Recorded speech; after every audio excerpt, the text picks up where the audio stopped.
You're listening to Inclusive AF with Jackie Clayton and Katie Van Horn. Good morning, Jackie. Good evening, good afternoon. We're inclusive AF, so morning does all of the times. All the things. We're all about all the times. Midday tea time, snack time. So we haven't recorded in a couple of weeks, and we can talk a little bit about that. I don't want to talk too much about that. We can talk a little bit about that. But we were just catching up and decided to go ahead and push record because we have a couple of things that we want to update folks on. I'm going to go first. Is that cool? Absolutely. Actually, we should also mention this is probably the first week in probably 2 years. Like we didn't talk this week on a regular basis. No. Yeah, I think it said hi text and then like hi. And then I'm busy and it's because we were super mad at each other because it's Mean Girls Day. It's Mean Girls Day. It's October 3rd. Just remember on Wednesdays, we wear pink. Luckily neither of us is wearing pink today, although it is your favorite color. So it is. Yeah. Okay. So I'm going to share a little bit, and Jackie, you're going to cry. I'm going to try and keep it together. So okay. I'll do my best. We're going to start off by talking about grief, which is fun, a fun topic. Yeah. But I think this is why we haven't recorded. So I just want to be transparent with folks. So my brother-in-law passed away a few weeks ago after a very hard battle with cancer. And so we are trying to keep it together over here. He had his homecoming. He had his homecoming. He has transitioned to a better place, and we are very happy about that fact. But the last few weeks have been very hard because yes, he was my brother-in-law, but he has been married to my sister for 23 years. So he's my brother. And so I have been trying to be as brave as possible and have been trying to help my sister through this because it is rough. And I think, you know, as I have talked to people about this, and I know we all can, we all have been going through some grief and some grieving of some sort or another through, you know, losses, a lot of different losses that have been going on in the last few years. And I think it's important that like we talk about grief as, you know, as hard as it is, because I think when people think about grief, a lot of times they, think it's something you get over or think it's something that you at some point the switch flips and it's just it's not there anymore or whatever. And one of my very good friends, her brother died last year and she is still in the thick of it. My husband just tried to throw me a tissue and turns out he tried to take my eye out with a paper towel. Thanks, honey. Yes, I think you've been handling it with grace. And I want to thank you for showing me how to grieve because I appreciate that. That's part of, I know it's been really hard and watching you going through this for years has been hard, but also showed me how to support another person and do this with grace. And then a friendly reminder of how you connect with people and how to have your full feelings. There were days, just PS, just so you know, there were days where Katie's like, oh, I'm doing all these things. And it's like, yeah, you want to cancel those, Katie? Katie's like, it's really sad. And I don't know if I can get through the day, but I have to talk to 5 CEOs about how how they need to get their shit together. That's a great place to go. Yes. Get your feelings and put it into your work. Like that could have been really dangerous. You did a good job. Thank you. And I think for me it is, and I think the piece that I will say about this is I have always been told that I'm a little bit more stoic. And this one hit hard. And so there was no being stoic through this, even if I had wanted to. but I also would say, like, I think it's so important as I, looked around at my nieces and nephews at the different pieces of what would you call that? The rituals around the burial, etc. Yes. Seeing my nieces come together and, hold on to each other while we were closing the casket, and seeing, my nephews pull together as as Dan's son was not doing well. They just really were there for each other. And like, it was so cool to see, as painful as it was cool to see all of them come together and just be there for each other. And that's what, from a family perspective, that's what we want. That's what we want our kids to take away, and know that it's okay to cry. It's okay to feel the feelings. But I would also say, like, my therapist does not get paid enough money. That's right. I felt that. Not that I'm going to pay you more, doctor, but just FYI, if you're listening. And I'm being like, I'm joking when I say that, but I will say, the tools and the things that she has helped me with in the last few months have been so helpful, just to keep me, to your point, able to be functioning and able to be getting on phone calls with CEOs to say, hey, in the most loving way I can, get your shit together. I can appreciate that. Yes. So I wanted to share that, just because it has been a minute since we've posted an episode, and it's because of that. And but I want to talk about some other cool things. So I just shared with you, and I want to, share with other folks that are listening. There is the University of Southern Florida has a diversity, equity, and inclusion certificate program. And they did this probably about 3-4 months ago. I would say maybe 6 months ago, but they have opened up a new course. And so if you are interested, I think you just go to like the University of Southern Florida website, and you can look up DEI, and they have it there. It is free. And for those of you who are just getting into diversity, equity, inclusion, or even if you've been in for a while and just want to see how are other folks talking about it.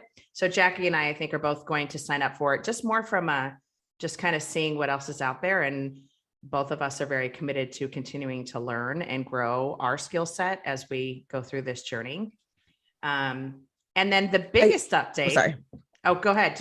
No, I always tell people, like, they'll say you're a diversity expert, and I'm like, no, I'm a diversity student. I just share with you what I learn. So absolutely, I don't think there is a point where I'll say done. I just don't see that in my future and scene. Right. But I also think that's just diversity, equity, and inclusion. Like, there's no done. Like, it's always, like, I was talking about inclusion with something, and I'm like, inclusion is like an everyday action. It's not oh, we're inclusive now, so we're all set. No, you have to continue doing it. But the most exciting news, folks, Jackie and I got to see each other. Oh yeah, it was so great. And have a steak bigger than our heads. Right. And have a dinner that was more than most people's car payment, but delicious, just the same. They thought they were going to get off easy at Three Forks, Austin. We made him work for that. Yeah. It was great. It was good. So good. Thank you again for dinner. Absolutely.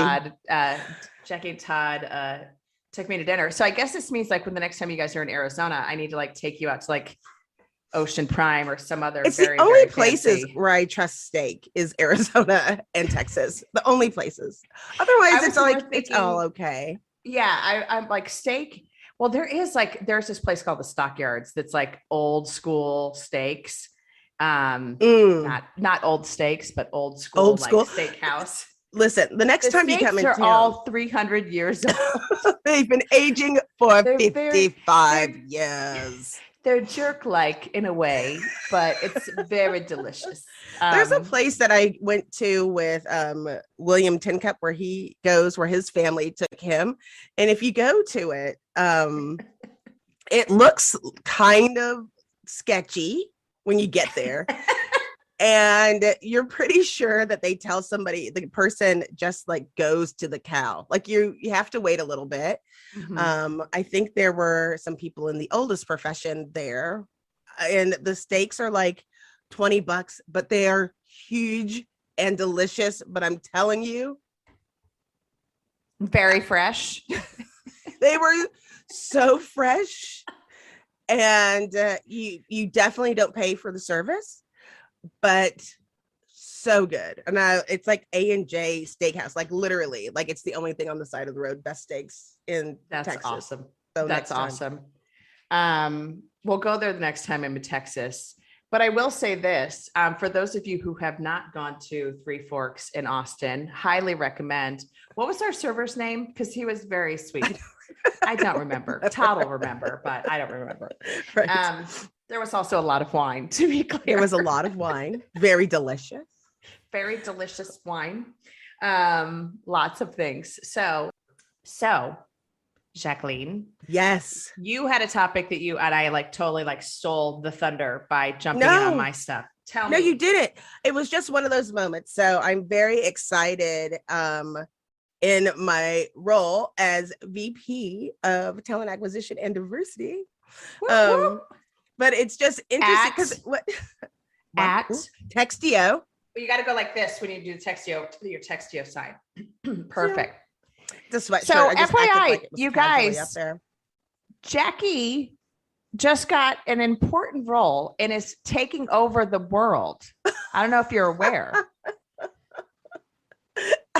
It feels like it, but it's just VP of interesting. talent and DEI. It's so interesting how we've always said, like, when we go into organizations, you can almost tell sometimes like what training the person before you went based on the suggestions that they make, and or if they've actually gone through a full program. So one of the things that was interesting this week was in talking to all of the teams, I did a listening tour. I still feel like everybody, when you join an organization, should do a listening tour for about a month, where you're not even offering anything yet. You're just taking it all in, making your assessment so you know how you need to move forward. So what was interesting was, and this is important for people to recognize, as you're building out job descriptions, I noticed there wasn't a lot of requirements. And so as I was talking to people from the engineering team, they looked at me really strange. And I was like, the studies show, and it's an antiquated study that probably needs to be redone, but the study that we have right now said that women wouldn't apply if they didn't meet 100% of their requirements. And so my statement was, you have to have requirements to qualify for requirements. So we need to have requirements. And so people were kind of acting as I was going through my listening. I didn't think that was something that I couldn't share during the listening tour, only to find out that the previous, somebody consulted that they shouldn't have requirements because then people who were underrepresented wouldn't apply for the jobs. And I was like, no, that just means the only people who apply for these jobs are white men. They're the only ones that would look at this and say, like, I qualify, because they don't read the requirements anyway. So that's the only group of people.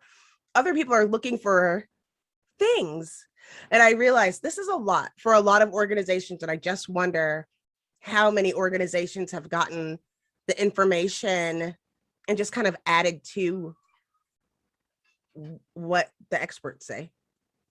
Right. And so the Hewlett Packard study that you're referring to, it's actually that, men, if they meet 60% of the requirements of a role, will go ahead and apply. Women feel like they need to meet 100% of the requirements. So the actual research, what it tells you is that you have to use language That's inclusive. that is inclusive. So things like, hey, I'm going to go be a recruiting ninja. That's not something Right, that most women I'm are not going a to ninja. identify with. But Or also if you're a looking at- superstar. right. Things like that. But that I are also relative. think using pronouns, like if you refer to the best candidate, he will do X, Y, and Z versus he, Right. she, or they, or the person. So using like the right language to be more accessible and more inclusive. I did just learn a new one. And this is one for online, I think is really important. So using Tahoma, Arial, or Comic Sans, which please don't use Comic Sans because I hate it, but Tahoma font and Arial font are the best ones to use from a accessibility, like readership, for folks who have dyslexia, etc. I didn't know And that. also not using italics, using bold. I didn't know that. Yeah, I just found that out, which I thought was really interesting. And so, as we talk about accessibility, just another thing to keep in mind on your, I think a lot of ATS systems, it's kind of predetermined what the font will be, but just knowing that and, maybe changing it if you can. Did you know for deaf or hard of hearing and you use hashtags, you need to use caps in the hashtag so that, because people didn't know that don't know that either. It shows up as words. Yeah. Right. Versus just a jumble of letters. Right. And then also I think there's just so many things that, and you're probably in like fire hose mode. Oh, fully. Of like the different language. Obviously Textio is kind of the queen, excuse me. The royals around, how to actually do this the right way. But it is interesting that they got that advice, like don't use requirements at all, because there is a whole, like you putting nice to haves on there. Correct. You shouldn't do that. And that's more because of exactly what we just were talking about, is like, then people think that's actually a requirement, not just a nice to have. So how did they interpret whatever they heard to don't put in requirements at all? Because that was being told from an HR professional, not necessarily a diversity professional. And I think what people need to recognize is, especially the way that candidates now search for jobs that they should fit in, is much the same way that you would search for a pizza. That's what I explained. I was like, if you go out of town and you're looking for a pizza, if I was in Palm Springs and I wanted to find a pizza at a hotel, I would Google pizza, Palm Springs delivery, or maybe I'd add near me. But understand that. So if I'm looking for a job, I would look for, diversity and inclusion recruiting strategist. I'm so laughing for the people that are watching on YouTube. They can see that we're both like literally in the middle of a full allergy attack in our homes. I think it's our dogs. Like we're both sneezing and coughing. And for those of you that are listening, we're fine. Nothing's happening. Nothing to see here. But I have noticed that with jobs, I think it's what's sad is the only way that I would have known that is because of working here. And I also have kind of been a proponent that you need to have a TA person who can partner with a diversity and inclusion specialist and can't do it alone. Those things can't live separately because of the things that people get and the messages that people share that aren't experts.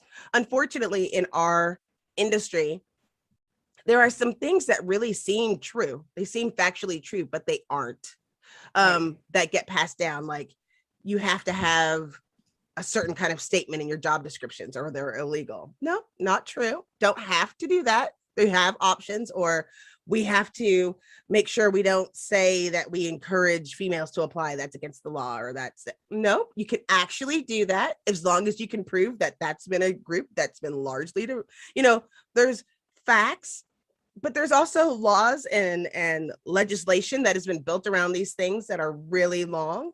So you don't have to guess. No one has to guess on these things. And if somebody tells you these things, just do your research. When people tell you statements and broad sweeping statements, you need to do your research. What happens when employees behave badly? Boy, we could do an entire TV show, maybe a Netflix special on that. Well, Ryan and I sat down and recorded episodes for FAMA, and we asked practitioners, give us your most outrageous story. The sales leader that brings cocaine to work, whatever. Just bring us the outrageous, and it is funny. So if you need a laugh, which we all do from time to time, search for workplace misconduct. on wherever you get your podcast, and you'll find it. And trust me, you will laugh and cry, but you'll definitely laugh. All right. Thank you. Hi, I'm Cole Napper, host of Directionally Correct, the #1 people analytics podcast in the world. Come check out our podcast that dives deep into topics like people analytics, workforce planning, and talent intelligence, helping leaders across the globe navigate the future of work with insight and a little bit of fun. Amen. And I think it's interesting you're talking about the statement. Because I will say that a lot of, if you go out and look at like career pages and on organizations' websites, one of the things that I always encourage folks to do is put their EEO statement or whatever version of the EEO statement, put it on that career page. And don't just do it as that legally required language, Don't which I do think the a lot of people Copy think. paste from No. Dole The EEO Department website. of Labor.gov. Yeah. It's interesting because I actually was just doing some research around some companies that do this well. And there are actually quite a few. By the way, I told you because my husband gives like 0 F's about the things that I do, and it just feels like he's a part of it. And he made me scrambled eggs with ham, and I was like, okay, I'm about to Good return job, with Todd. Katie, Looks and I lovely. knew. Looks perfect. Katie said it looks lovely, so he's sitting there being cool, pisping me. Are you pisping me for some eggs? Yeah. Okay, yeah. Psst, psst. I need to give you your eggs. So I just did this research actually on the EEO statements or what should you put on there. And there's a couple that I found really interesting that I just want to share with you. So HubSpot, obviously we love Katie Berkey at HubSpot and they do a great job. Theirs is however you identify or whatever your path, please apply if you see a position that makes your heart skip a beat. Come join us and help us build a global company where we're all proud to belong. Confidence can sometimes hold us back from applying for a job, but we'll let you in on a secret. There's no such thing as a perfect candidate. HubSpot is a place where everyone can grow. So however you identify and whatever background you bring with you, please apply if this is a role that would make you excited to come into work every day. I love that one. Love that. I love that. You know who And- else I love? Who That go? one. Wait, I want to talk about that for a minute. What Okay. is your favorite part of that? Because I think that is fabulous, especially just whatever way you show up Right. is so important. Yes. So I love the confidence and confidence can sometimes hold us back from applying for a job, but Love we'll that. let you in on a little secret. There's no such thing as the perfect candidate. Boom. I think that that kind of calls out that whole piece around women not being as comfortable applying if they don't have 100% of the requirements. Yes. And I teach in one of my courses about that, the difference, because there was one that I saw and this is, most of these are going to be versus that standard EEOC copy pasted from HR. We, follow all the legal rules. We won't discriminate don't based discriminate. on gender. But I love that. And it makes you feel more confident that you can be yourself throughout your whole career. Like you're safe to not mess up. They recognize that people have those, are different. Everybody shows up differently. There's no perfection there. Yeah, Dell's Dell Computer Company, theirs is very HRE or legalese, but they take it a step further, which is why I liked this one a little bit.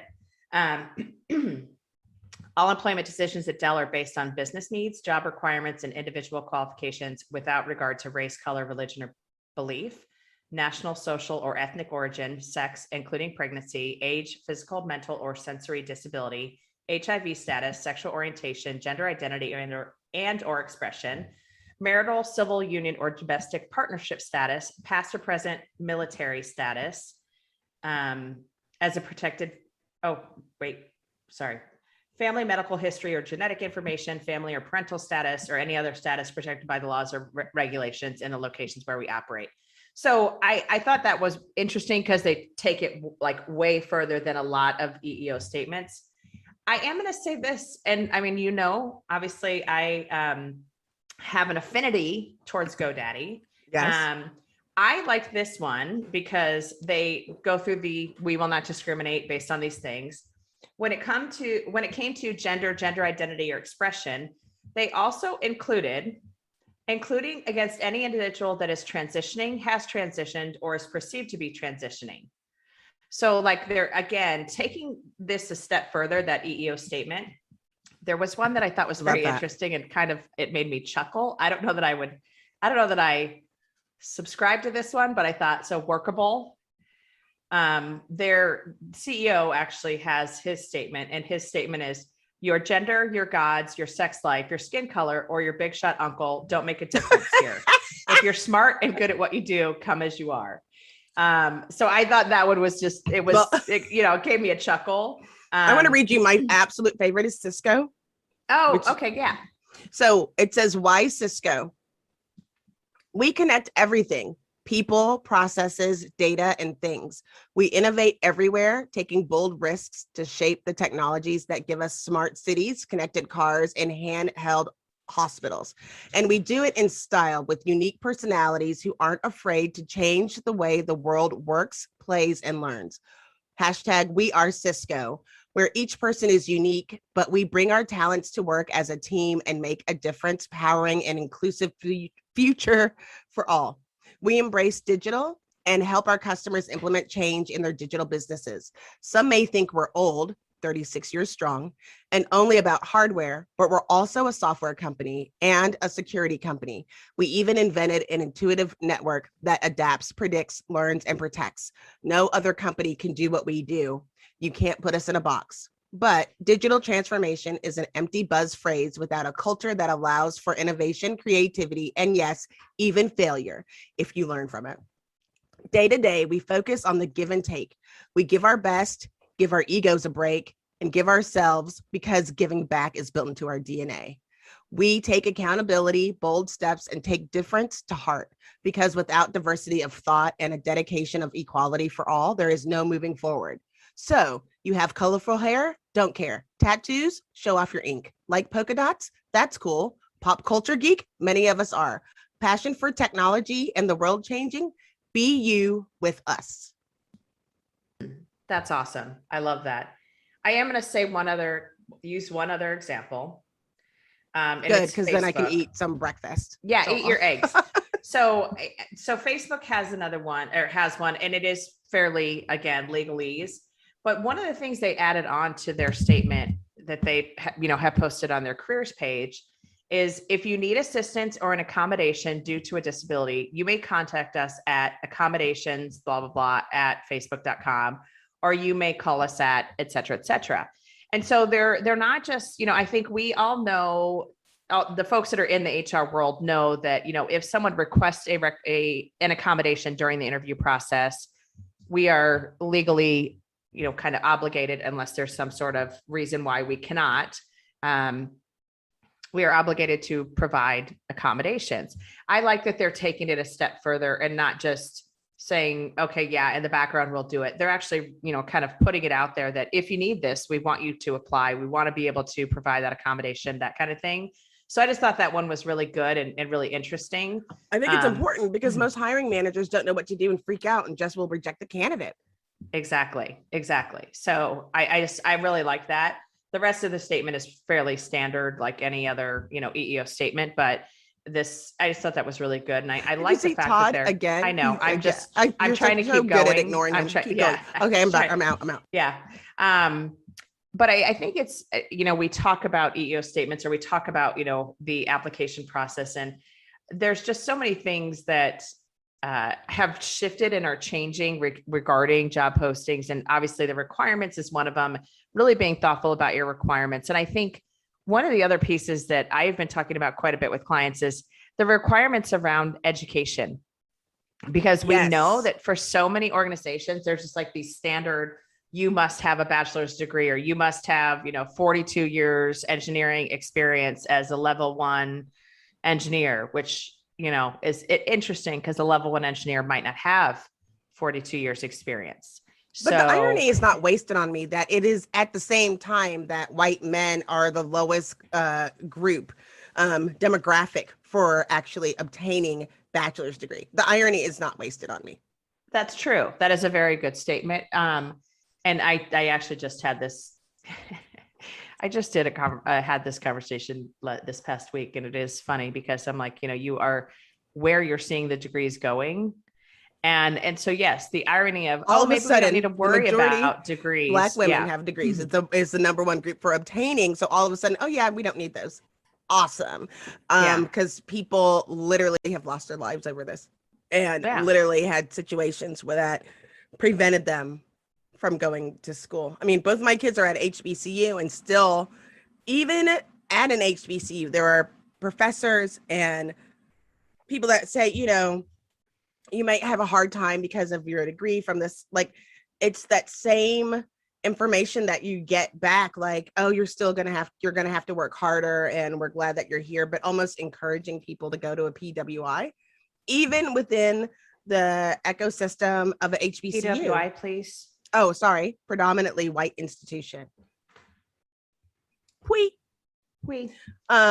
Because part of the reason that PWI actually came up, just side part of trivia, is because we weren't referring to any other organization and making one stand out and not feel included, except for historically Black universities and colleges. You might also hear HSI, which is Hispanic Serving Institutions, but the way that they do that is not in diversity world, which we include necessarily, just because it's very, very broad term. It's if 25% or more of your campus has people that are of Hispanic or Latinx descent.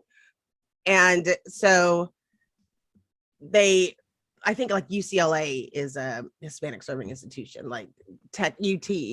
I Texas. think ASU is as well, which makes sense just based on the demographics of Arizona. But they're And I not think that's- underfunded. That's the difference. Like, No. Yeah. that doesn't mean that they're underfunded and needed, No.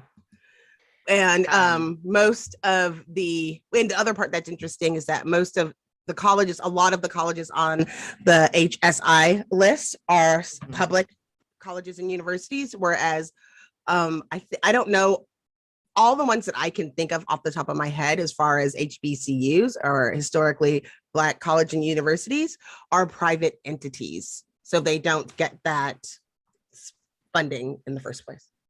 Just another fun fact of why everybody needs to support HBCUs. Thank you. But I digress.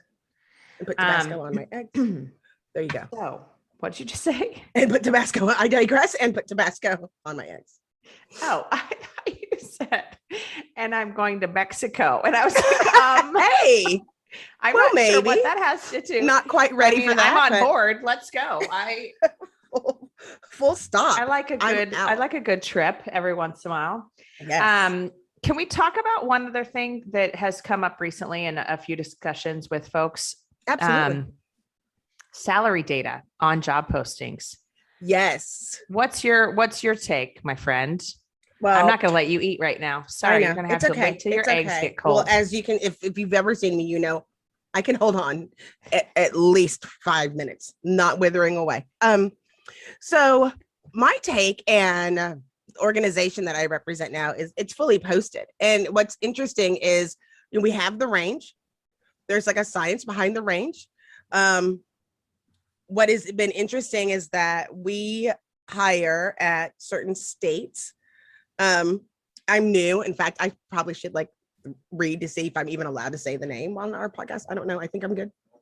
Knock on something. Don't say the words, but it's right behind her if you're looking at the YouTube channel, FYI. But one of the things that it's posted, one of the things I noticed when I came on board was that we are in 8 states, one of which is Colorado. Majority of posts, they ask in Colorado, it's a law now that you post those salary ranges or make them available. And so a lot of organizations, rather than just post it, they have opted to not hire. You can Google remote not in Colorado, and almost every listing on LinkedIn, it'll say not hiring in Colorado. I'm encouraging, I was like, I really kind of maybe we should put on our postings, 100% remote distributed team, even in Colorado.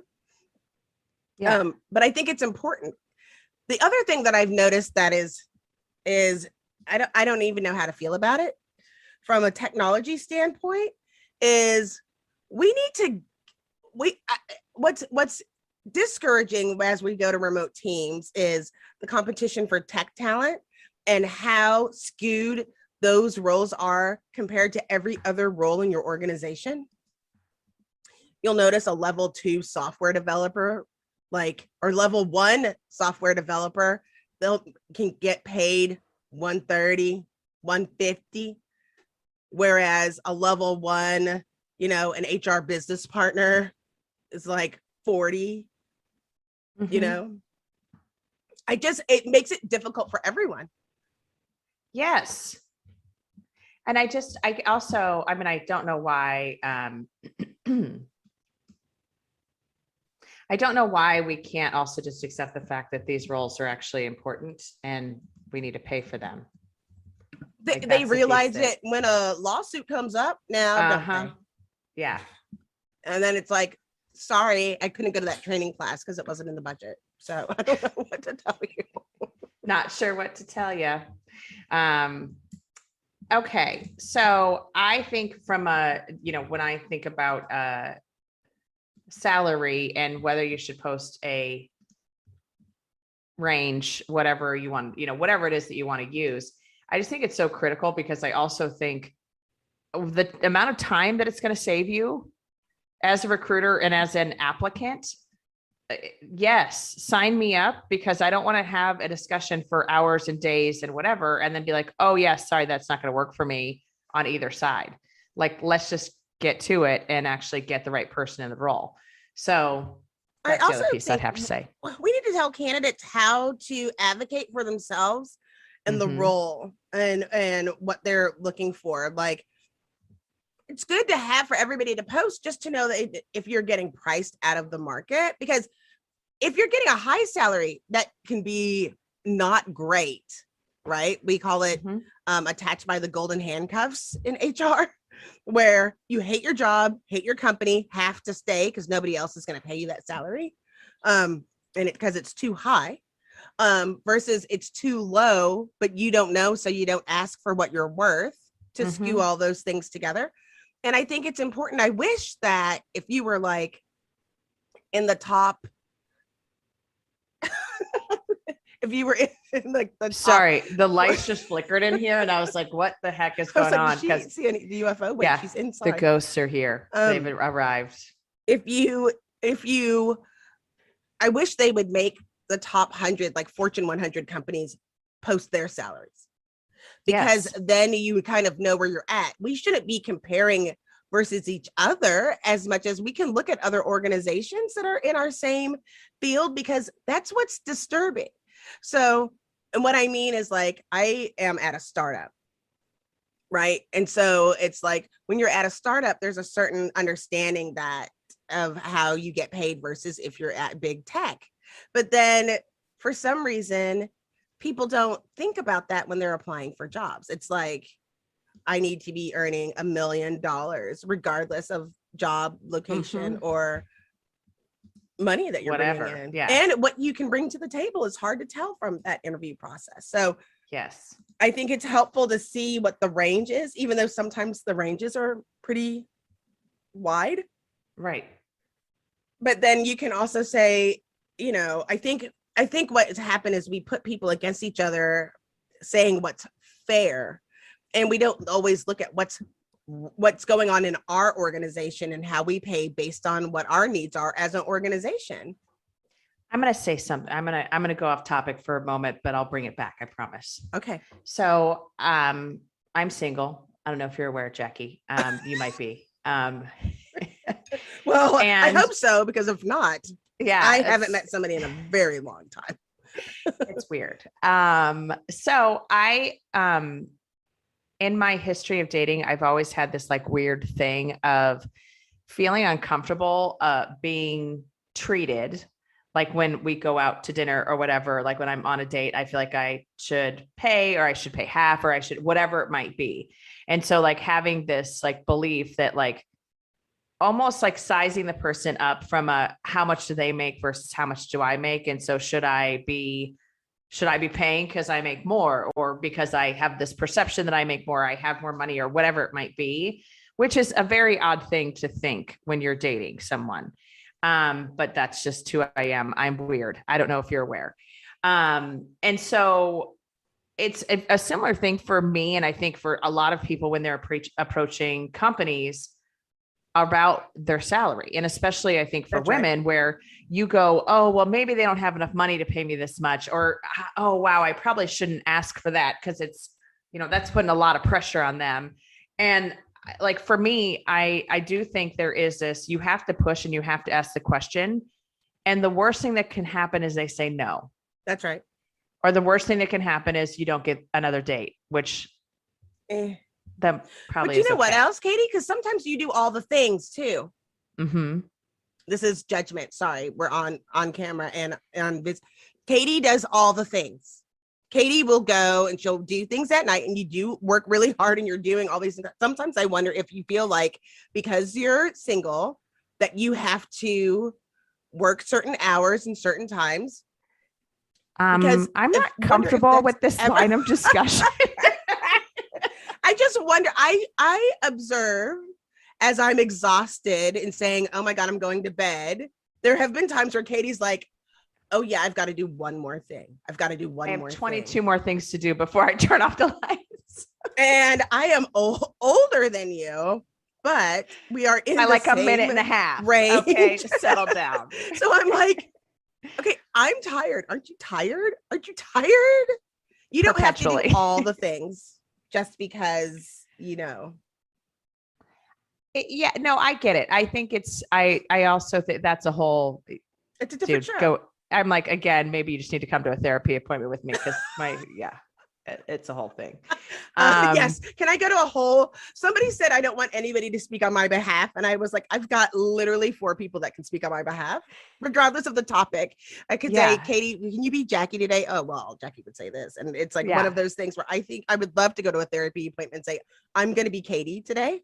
Yeah, And I say the think that would things be a that- really great idea that Yeah. like, these are things that you need Katie to do. And it'll say, therapist. I think I've been hiding things from you, therapist. I think you need to be aware of these certain things Yeah. in case Katie hasn't mentioned them. By the way, I'm not Um, allowing you to speak to my therapist because same. Yeah.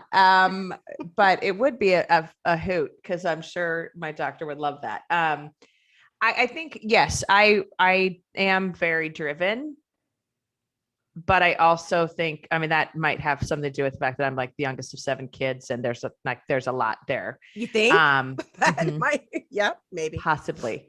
I do put a lot of pressure on myself, but I would say, like, I think that I do believe that, like, for a lot of folks, when they are approaching certain conversations, compensation being one of them, there is this, do I really deserve this? Should I ask this? And there is a little bit of that pressure of, I don't want to put them being the company into a weird spot that they have to tell me no, or that they, are like, wow, that's way too much. And I mean, we've had conversations about Yes. compensation for projects for, doing this as a consultant. And it's the same thing where I do evaluate or kind of take a look at what I think is needed or not needed, or, is acceptable or not acceptable. And so there are some things there that, yes, I think there's assumptions made that shouldn't be made. But Yes. that's also why, like, just the idea of putting the salary range out there, because I think it's really critical to have the salary range out there so that everyone knows what you're getting into. But I think that also then helps from a pay equity perspective, as we talk about pay equity and the baggage that women carry throughout their careers Yes. of always being paid less, that there's no longer hey, what's your current salary? I'm going to give you 10% more than that. That's right. Instead, it's, here's the salary range for the role. And it's, your salary will be within that range.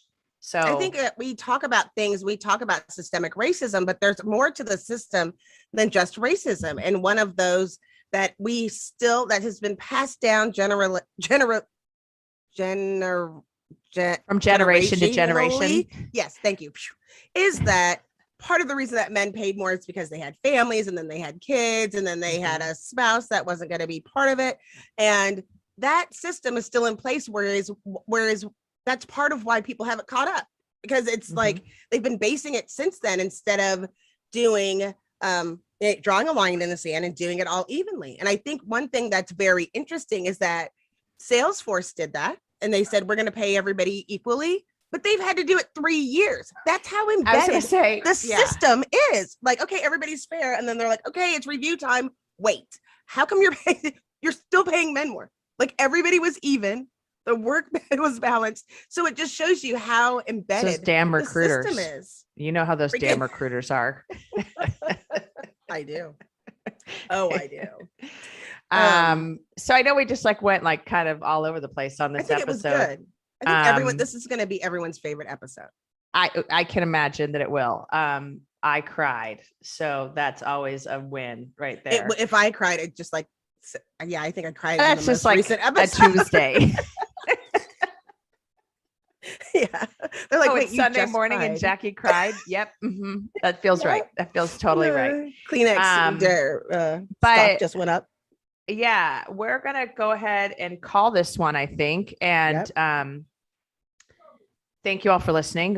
What is your? I know I do this to you, and you love when I do it. What's your one takeaway, Jackie? Do you notice I also always make you go first, so I have a minute to reflect on what my so you can answer's have gonna your be. yes and. See, I love that. I never get a yes. One day I'm gonna have a yes and. Yes. I think the one thing to take away is that I'm going to pull it back, and for job descriptions, that not having requirements are good, and having an understanding of what you actually need for success. Make sure when you're writing your job descriptions that you are considering what you actually need. My challenge for everyone this week is to write a job description from scratch. Just write it from scratch. Don't copy and paste anything, and come up with an air quote EEOC statement that is resonant of your organization. I think those things are important. And let us know, on one of our social pages or via email, if it's made a difference to the people that you are able to bring into your organization. How about that? Love it. Yes, and I'm just kidding. Mine is going to be salary ranges. Please post your salary ranges. Just make that something that you do as an organization. I think it's another step in the right direction to make sure that we're really being thoughtful about equity, and we're really being thoughtful about where we have maybe fallen down in the past and how to correct that for the future. And then the second thing is that grief doesn't end, doesn't go away. And it will get you when you're least expecting it to. So just be prepared, and have your people, so that when you are going through it, you can pick up the phone or shoot someone a text message and just be like, hey, let's jump on a Zoom and drink all the cocktails or talk about it or whatever it might be. Whatever. And maybe the fourth thing I want people to take away is to get a partner in life who isn't afraid to embarrass themselves when they know that you're starving to death. Yes. I think that's a litmus. I mean, where are my freaking eggs right now? I need some eggs. Hey, anyone? I need to teach Penelope how to make scrambled eggs. Good luck with that. She did actually. She just jumped up on the stove last night as I put her paws beside the stove as I was cooking last night. And I'm like, no, we're not. This is not a good game. This will not end well. All right, folks. Thank you all so much for listening. We're back. We're back in it. We have some awesome guests coming up. We're super excited about. So stay tuned, and thanks for being here today. Boom, this is Katie Van Horn. This is Jackie Clayton. Yippee. This is the Inclusive AF podcast. Thanks for joining us. Bye. Bye. I love that.